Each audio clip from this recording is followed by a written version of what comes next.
Bonjour à tous, c'est Pauline. Bon, je vais attendre un petit peu peut-être qu'il y ait des gens qui se connectent, voir si vous avez des questions. Donc le live d'aujourd'hui, cette vidéo en tout cas, que je vais essayer cette fois-ci de vraiment enregistrer pour pouvoir la repartager ensuite, va parler de tout ce qui est incarnation et surtout vibration maître. Donc qu'est-ce qu'un maître nombre, un guide incarné.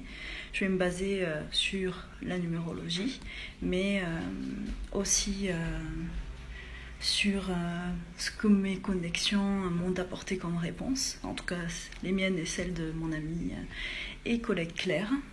Donc j'attends un petit peu de voir si certains abonnés veulent venir poser des questions.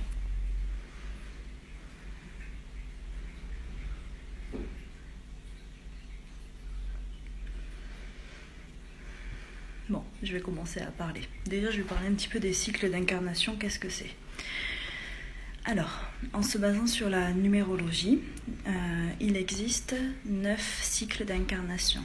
9 cycles par lesquels nous passons pour évoluer et au final ascensionner et donc devenir la meilleure version de nous-mêmes. Nous faisons plusieurs vies dans chaque cycle, bien sûr, parce que on n'arrive pas à tout avoir du premier coup, je pense, à part pour le cycle de vie 1, où c'est la première vie, ce sont des nouvelles âmes. Elles ne vivent qu'un seul cycle et elles se font du karma qu'elles auront à nettoyer après dans leurs autres vies. Mais pour tous les autres cycles, vous apprenez des choses, le besoin de travailler, de se sentir en sécurité, d'avoir de la stabilité. Salut! Il y a aussi un cycle sur l'harmonie, les responsabilités, la vie de famille, d'autres sur l'expansion matérielle ou l'introspection et la vie intérieure. Donc on passe tous ces cycles de vie petit à petit pour évoluer, pour savoir dans quel cycle de vie vous vous trouvez actuellement dans cette incarnation. Donc oui, il faut croire à la réincarnation, bien sûr. Vous additionnez chaque chiffre de votre date de naissance. Vous faites par exemple, si vous êtes né le 1er janvier, vous faites 1 plus 1 plus, après la date de naissance, si c'est 2000, plus 2. Et donc ça vous donne un chiffre que en fait vous réduisez jusqu'à trouver un nombre de 1 à 9, sauf dans le cas de tout ce qui est maître nombre, ce dont je vais parler, c'est quand vous additionnez tous les chiffres de votre date de naissance, vous trouvez soit 11, soit 22, soit 33, soit 44, ce qui est bien plus rare, mais ça existe. Donc à ce moment-là, vous ne réduisez pas. Car par exemple, si vous êtes un 33 et que vous réduisez et que ça fait 6, je peux vous dire qu'un vrai 33, même s'il n'est pas calé en numérologie, ne croira jamais qu'il est un 6. Et il n'y correspondra pas du tout. Donc c'est pour ça que je fais cette vidéo aujourd'hui, pour vous parler de tous ces maîtres. En fait, ce sont des guides, on va en parler, et ils ne sont pas forcément tous éveillés, tous réveillés à leur spiritualité et à leur mission. Donc pourquoi ? Quand on passe tous les cycles, de 1 à 9, on réussit notre dernier cycle, le 9e, après une centaine, 200 vies, 1000 vies, suivant si on apprend vite ou pas, si on est un peu borné peut-être aussi. Et quand vous avez fini le 9e, vous ascensionnez. Après l'ascension, vous devenez un guide comme avec lesquels je parle, et chacun a un ange gardien, un guide. Voilà, c'est une âme qui a déjà ascensionné. Alors, la vibration de la Terre a besoin d'augmenter. Et pour cela, il faut de la lumière. Il faut des gens qui sont éveillés à la spiritualité et qui viennent en fait propager cette lumière et donc augmenter la vibration de la Terre. Et pour cela, il faut des âmes avec une vibration assez élevée. Donc on a demandé, sur la base du volontariat, si des âmes voulaient revenir s'incarner sur Terre alors qu'elles n'avaient plus rien à apprendre. Et donc ces âmes-là, ce sont les maîtres nombres. Ce sont des gens qui ont déjà tout appris, qui ont déjà tout vu. Ces personnes-là n'ont pas de karma, en tout cas pas à nettoyer. Elles ont un karma instantané, donc vous faites du positif, vous avez du positif. Si vous faites du négatif, vous avez direct le retour, parce que vous n'avez pas d'autre vie pour nettoyer. Vous êtes venu pour les autres. Bien sûr que vous avez le droit d'avoir une vie de famille, être épanoui dans le travail, dans les choses matérielles, mais vous êtes venu élever la vibration de la planète, élever la vibration des autres personnes qui vous entourent et répandre de la lumière.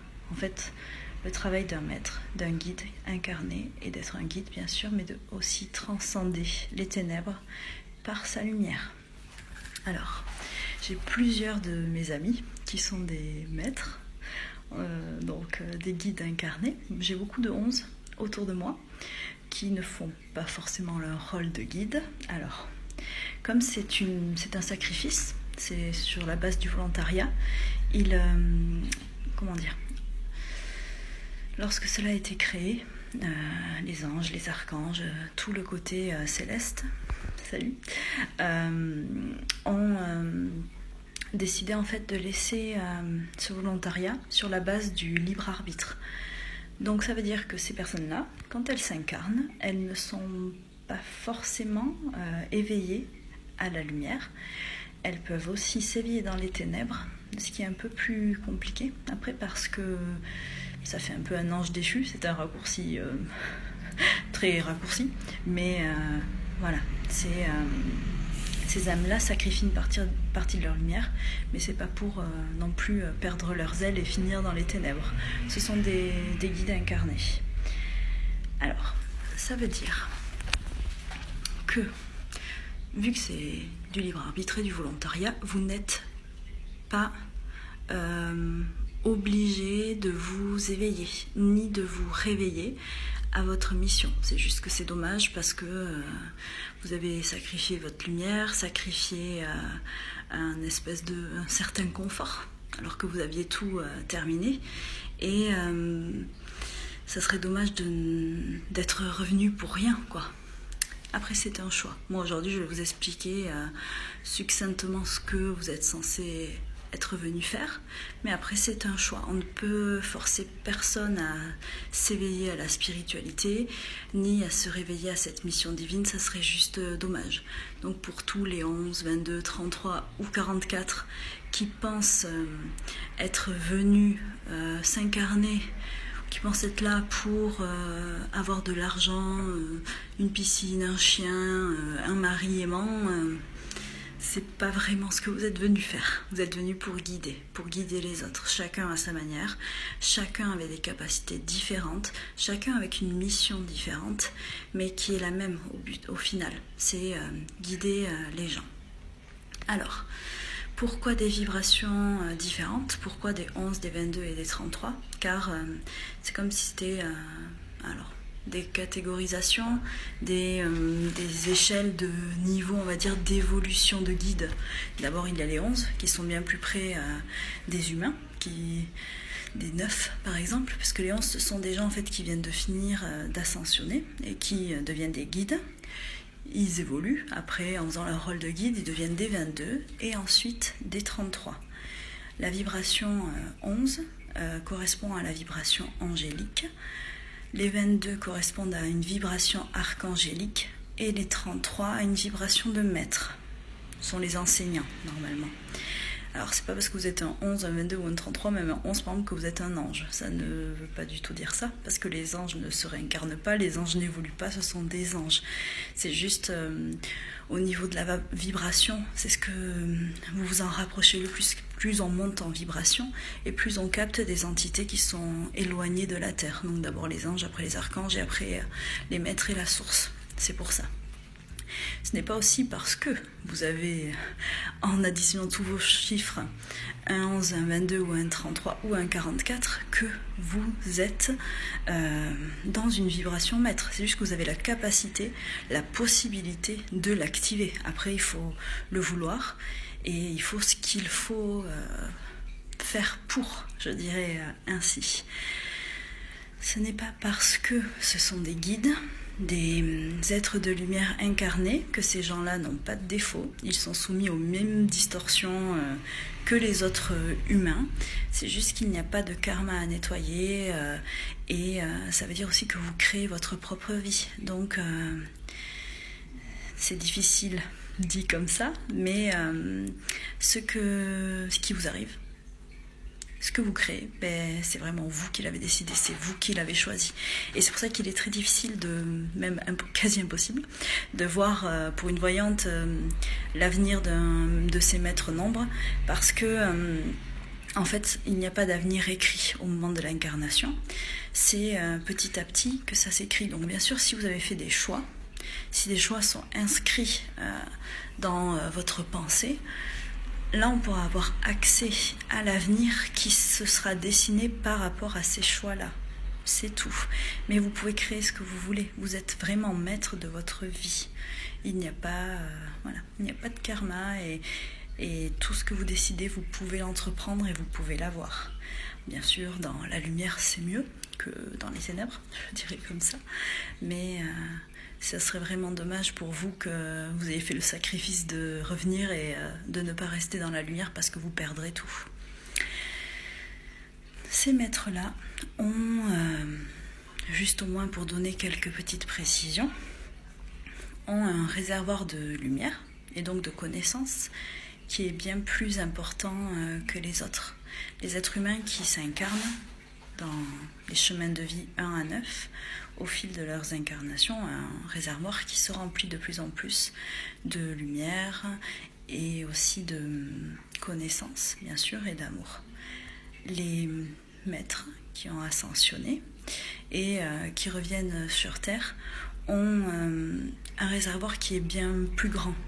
Et donc, ils ont plus de lumière à donner, ils ont des capacités extrasensorielles, spirituelles, qui sont plus faciles, on va dire, à développer ou à activer que les autres. Bien sûr, avec du travail, mais c'est bien plus facile, tout paraît plus simple.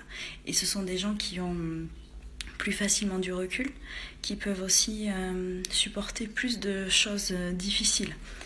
Parce qu'elles ont une plus grande hauteur, je dirais, une plus grande force, et tout a déjà été vécu de toute façon, donc il n'y a plus rien à apprendre, juste à partager. Donc je vais vous parler succinctement de chacun de ces maîtres, bien sûr, parce que chacun de nous a une mission bien différente, mais après il faut que je me connecte aux gens pour bien sûr vous en dire un peu plus. Juste pour vous dire, les 11, donc la première catégorie de ces maîtres nombres, sont comme moi des inspirateurs, donc des guides qui viennent inspirer les autres, insuffler, de la lumière, mais des idées, des pensées, un peu comme des muses, qui viennent partager, mais sous vraiment le couvert de l'inspiration, qui viennent planter la graine pour, après que se développe la lumière et la connaissance chez les autres. Les 11 viennent transcender, bien sûr, les ténèbres, pour les transformer en lumière. Ils doivent faire très attention à ne pas donner trop de leur lumière, car s'ils ne font pas attention, ils peuvent être très très vite épuisés. C'est eux qui ont le réservoir, même s'il est bien plus grand que la plupart des autres personnes, qui est le plus petit, je dirais. Mais on a tendance à beaucoup donner sans faire attention et se retrouver vite épuisé. Et par contre, quand on est épuisé, on ne peut plus voir personne, on ne peut plus aider personne. C'est assez difficile à gérer. On dit qu'il a un caractère un petit peu autoritaire, peut-être. Je ne dirais pas le contraire, mais voilà, après c'est une vibration angélique, donc c'est souvent une vibration assez douce malgré ce caractère. Et en fait, dans nos capacités que nous pouvons facilement activer, il y a tout ce qui sera communication avec le divin, don de clairvoyance, de clairaudience, voilà. C'est l'inspiration et la guérison en fait, par l'inspiration pour les autres. C'était juste très succinct et pour vous expliquer un petit peu plus. Et j'aimerais tellement que tous mes amis 11, que je ne nommerai pas tous à la suite, mais si vous m'écoutez, si vous avez été épinglé sur cette vidéo, regardez-la, c'est le moment de vous réveiller. Vous n'êtes vraiment pas venu pour avoir une maison, une piscine et des enfants. Vous êtes venu pour les autres, pour aider et pour guider les autres. Vous êtes la vibration qui est la plus proche des humains, donc vous êtes ceux qui peuvent, on va dire, le mieux les comprendre, mais qui peuvent aussi les mieux tomber dans les extrêmes et les travers des humains. Donc faites attention. Voilà, des guides inspirateurs. Après, il existe donc, alors en catégorie, on va dire au-dessus, ce n'est pas une question de supériorité, c'est juste une question d'évolution. Chacun a sa place, chacun a son rôle, et c'est prévu ainsi. Donc vient ensuite les 22, ce sont les bâtisseurs qui ont une vibration archangélique. Ce sont des travailleurs de lumière, un peu les architectes du divin. Ils sont là pour créer des structures, pour aider les autres, se mettre au service de la communauté. C'est plus dans ce sens-là. Ils sont plus dans tout ce qui est action, on va dire. Après, ce sont des gens qui ont de très grands idéaux, qui sont des bêtes de travail. Donc faire attention au surmenage, à la surtension, et beaucoup de tendance à la dépression aussi. Car avec des responsabilités viennent un peu certaines charges, je pense certaines lourdeurs, et les 22 ont tous ont le cœur sur la main, mais moi pour connaître bien les 22, pour connaître mon petit frère par exemple qui me détestera de l'avoir nommé, mais tant pis, et qui est un 22, je sais pas comment vous dire, c'est comme si ils ressentent vraiment, il regarde le monde autour de lui et se dit mais pourquoi est-ce que c'est aussi dur, pourquoi est-ce qu'il y a tellement d'injustice, pourquoi est-ce que des gens meurent de faim, pourquoi, et qu'est-ce qu'on peut faire pour les aider. Les 22 sont plutôt comme ça, vraiment c'est le service à la communauté, ils sont là pour aider les autres, travailler pour aider les autres en tout cas. Donc les bâtisseurs en vibration archangélique. Je n'en connais que très peu, donc je ne peux pas plus me baser sur ça. J'ai 2 amis qui sont aussi des walk-in de 22, mais c'est autre chose. Et sinon, je n'ai que mon petit frère, ah oui, et ma tante, qui sont des 22. Oui, parce que souvent, ça vient par famille. En fait, ça vient un peu par convoi. Tous ces maîtres nombres pour réussir à tous s'éveiller, en fait, et guider les gens qui nous entourent. Donc voilà. Donc, salut Tata, si tu vois ma vidéo. Et puis toi aussi, mon petit frère. Alors... il existe les 33, pardon. Ensuite, donc tout ce qui est vibration 33, ils sont appelés, c'est la vibration des maîtres enseignants en fait. Donc là aussi j'en connais plusieurs, j'en connais vraiment pas mal, dont ma collègue Claire. C'est une évolution qui est encore plus haute, et ce sont des gens qui ont encore plus... ce sens-là de mission divine, ils ressentent encore plus fort, ils ont cette énergie de sacrifice en eux. Ce sont des grands canaux d'information et de lumière, car c'est eux qui ont le réservoir le plus grand, à part les 44, mais comme je dis, c'est très rare de croiser des 44, car ils ne sont pas vraiment prêts à venir s'incarner sur cette terre. Ils sont mieux sur d'autres planètes où il y a plus d'amour, je pense, et de lumière, on va dire comme ça. Donc ce sont les 33 des leaders, des guérisseurs aussi, comme les autres. Ils ont encore plus de facilité de communication grâce à leur double 3. Et en fait, c'est un mélange des 11 de 22. 11 plus 22 égale 33. Donc par contre, de grandes souffrances, pareil, dues à cette empathie, cet altruisme, peut-être quand ils sont mal activés, mal réveillés, des tyrans, des personnes très colériques qui ont aussi tendance à la dépression. Et puis les 33 non réveillés sont très difficiles à vivre pour leur entourage. Mais c'est ainsi. C'est un choix. C'est vraiment le choix du libre arbitre. Donc après, pour toutes ces vibrations maîtres, comme je vous l'ai dit, ce sont des personnes qui en soi sont venues porter de la lumière, apporter toute cette lumière au monde, à la planète et aux gens qui les entourent, pour leur permettre d'évoluer et de faire grandir notre vibration, pour devenir plus facilement, on va dire, la meilleure version de nous-mêmes. Et si vous y mettez des ténèbres, bien sûr qu'il peut y avoir de grands ravages, mais pour vous aussi, c'est un non-retour. Bien sûr que l'âme qui appartient à la lumière remonte à la source, mais l'esprit d'un maître qui a choisi les ténèbres reste en bas, avec les défunts, quoi, avec les esprits errants, un peu comme au purgatoire. Donc réfléchissez bien. Si en faisant ce petit calcul de numérologie, vous vous rendez compte que vous êtes un 11, un 22 ou un 33, ça serait vraiment bien que vous vous éveillez à votre mission, à votre lumière. Et comme je disais, chacun de ces maîtres va avoir une mission particulière, suivant dans quel stade d'évolution il se trouve. Mais ça ne va pas en fait se traduire tout à fait pareil pour tout le monde. Les 11 sont souvent des artistes. Les 22, comme je vous ai dit, construisent des associations, créent des associations, et les 33 sont plus dans l'enseignement. Mais il peut y avoir plusieurs aussi parties, catégories, façons de faire. Mais ça, c'est propre à chacun et c'est propre à vous. Et ça, il n'y a que lorsque je fais une connexion, en fait, que je peux aider les gens et leur dire plus dans quelle voie ils doivent aller. Bien sûr que dans tous les cas, il faut que chaque chose créée avec cette énergie de guide, salut Lisa, chaque chose créée en fait permette de répandre la lumière, le bien-être et la spiritualité autour de nous. Sinon, c'est dommage d'avoir sacrifié nos ailes pour revenir et voilà, pour ne pas s'en sortir. Donc si bien sûr vous avez des questions, n'hésitez pas. Même si vous n'êtes pas un maître nombre, vous pouvez propager la lumière et je vous y enjoins justement vivement.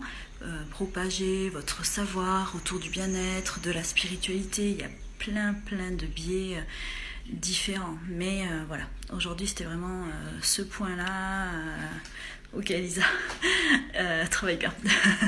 Et c'était vraiment sur ce point-là que je voulais revenir parce que depuis que je m'intéresse à la numérologie, je me rends compte qu'il y a beaucoup de maîtres autour de moi et beaucoup de maîtres qui ne sont pas réveillés.